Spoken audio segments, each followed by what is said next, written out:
पुण्यामध्ये सालाबाद प्रमाणे यंदाही भीमथडी जत्रा महोत्सवाचं आयोजन करण्यात आलेलं आहे। यंदाचं हे 19वे वर्ष असून ही जत्रा 5 दिवस सुरू असणार आहे। या जत्रेमध्ये ग्रामीण खाद्य संस्कृतीची रेलचेल पाहायला मिळते।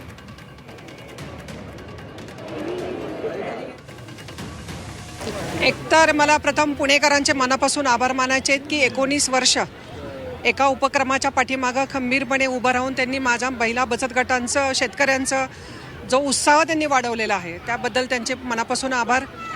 भीमथडी जत्रा शनिवारी चालू झाली आहे आणि आज सोमवार आहे। एकूण 70 ते 75 म्हणजे आजचा क्राऊड मी काउंटच नाही केला, पण 70,000 लोकांनी या भीमथडी जत्रेला अतिशय उत्साहामध्ये भेटी दिल्या।